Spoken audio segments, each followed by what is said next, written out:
हाय, very good morning. आज मेरा विचार है कि कुछ ऐसा किया जाए कि जो सबके काम आए, सब डिसीजन ले पाए जिसके ऊपर। क्या आप जानते हैं कि आपको कितना सोलर लगाना है और क्यों इतना लगाना है जितना आपने सोचा? तो आज मैं आपको बताऊंगा कि कितना सोलर आपको लगाना चाहिए और सोलर का यूजेस कैसे होता है। सबसे पहले मैं आपकी दिनचर्या के बारे में बात करूंगा। सुबह 6 बजे, अच्छा 5 बजे जब आप उठते हैं तो पहला बटन आप ऑन करते हैं, लाइट जलती है, लोड बढ़ता है, किचन स्टार्ट होता है, ओवन चलता है, लोड बढ़ता है। ऐसे ऐसे जितने लोग जागते हैं वो बिजली के ऊपर अपना इस्तेमाल शुरू करते हैं और हमारा लोड बढ़ता जाता है। तो अगर मैं सही शब्दों में बोलूं, सुबह 6 बजे एक ग्राफ बना के मैं बात करूंगा। सुबह 6 बजे जब लोग उठते हैं तो लोड अचानक से ऊपर जाता है, और जब सब लोग स्कूल में या अपने ऑफिस में चले जाते हैं तो यही लोड 9 बजे के आसपास फिर दोबारा से डाउन हो जाता है। और पूरा दिन जब तक आप ऑफिस में रहते हैं ये लोड डाउन रहता है, और जब वापस शाम को 5 बजे आप ऑफिस से घर वापस आते हैं तो ये लोड एक बार फिर बढ़ने लगता है। और यही जो लूप, यही जो क्रस्ट यहां बना था, शाम को भी ऐसे ही होता है और शाम के 9 बजे तक हमारा लोड फिर एक बार ऊपर होता है। और रात को सो जाने के बाद 10 बजे, 10:30 बजे हमारी सारी लाइटें ऑफ होती हैं और हमारे पास एक स्टैटिक लोड होता है जो हम पूरी रात इस्तेमाल करते हैं।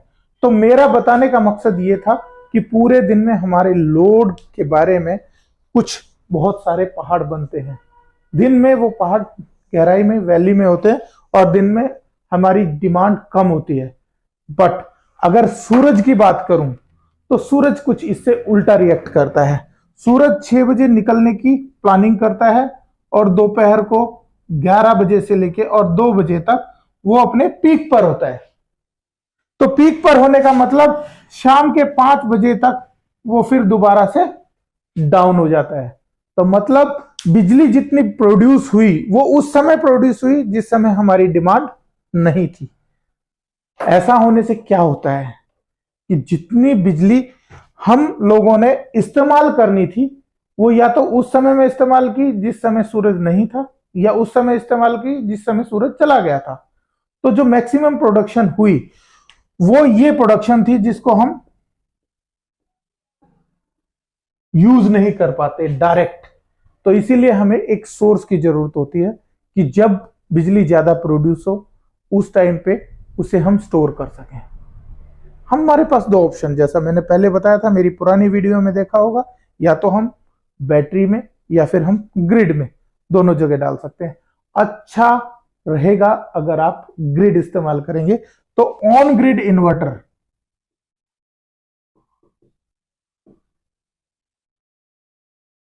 आपके लिए एक अच्छा सॉल्यूशन है।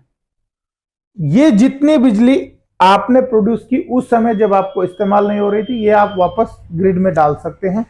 और इस समय में जहां पर हमारी जरूरत ज्यादा थी पर सोलर नहीं था, उसे दोबारा से इस्तेमाल कर सकते हैं।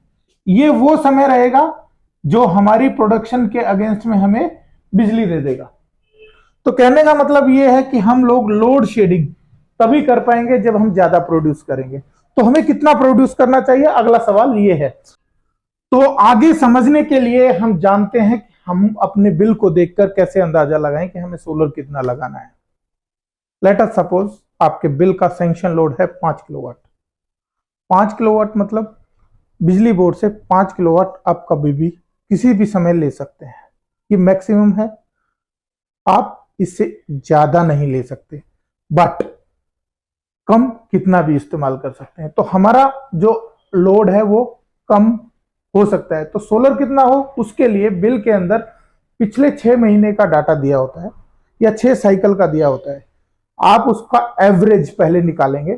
तो सबसे पहले अगर मैं देखूं कि मान लो पहले महीने का कंजम्पशन 600 यूनिट्स का है, दूसरे महीने की कंजम्पशन 650 की है, तीसरे महीने की 550, चौथे महीने की 600, पांचवें महीने की 720 और छठे महीने की 480। ये मैंने तो हम टोटल करते हैं, ये आता है 3600।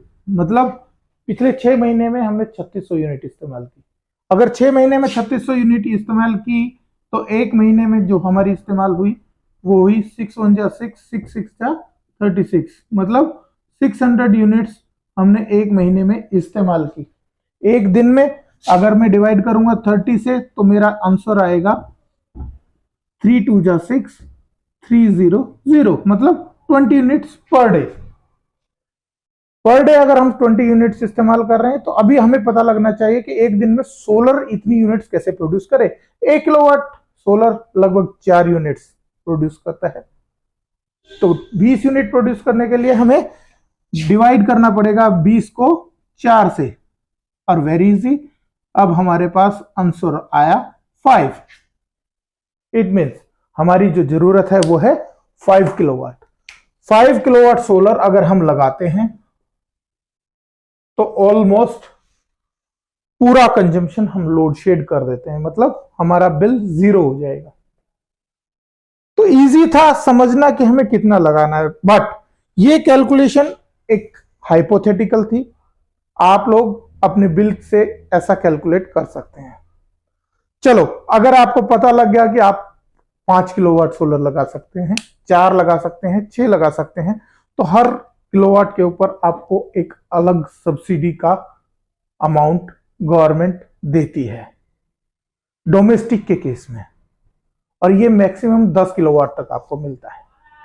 मतलब अगर आपने 1 किलोवाट भी सोलर लगाया तो आप जो पैसा लगाएंगे उसका एक पार्ट गवर्नमेंट दे रही है इसको प्रोत्साहित करने के लिए। आप लोग अगर आपने 1 किलोवाट भी सोलर लगाया तो आपको सब्सिडी मिलेगी, वो होगी 40% of the total cost. Kilowatt solar लगाया तो 3 किलोवाट तक 40%, मतलब आपको मिलेगी लगभग 42,000 रुपीज। ये लगभग एक्चुअल कॉस्ट में दूंगा। 5 किलोवाट अगर सोलर आप लगाते हैं तो 3 किलोवाट से ऊपर 20% सब्सिडी है, तो आपको मिलेगी टोटल 57,000, मतलब 57,000 गवर्नमेंट आपको दे देने वाली है। और 10 किलोवाट अगर आप 10 किलोवाट सोलर लगाते हैं तो आपको जो सब्सिडी मिलेगी वो 94,800, मतलब लगभग 1 लाख रुपए आपको वापस गवर्नमेंट दे देती है। और ये सब्सिडी लेना बहुत मुश्किल नहीं है। डीबीटी, डायरेक्ट बेनिफिशियरी ट्रांसफर, मतलब गवर्नमेंट आपके सीधे अकाउंट में पैसा डालती है। तो इसके लिए निश्चिंत होके आप दिए गए नंबर पे कॉल कीजिए, बेल आइकन दबाइए और इस चैनल को सब्सक्राइब कीजिए।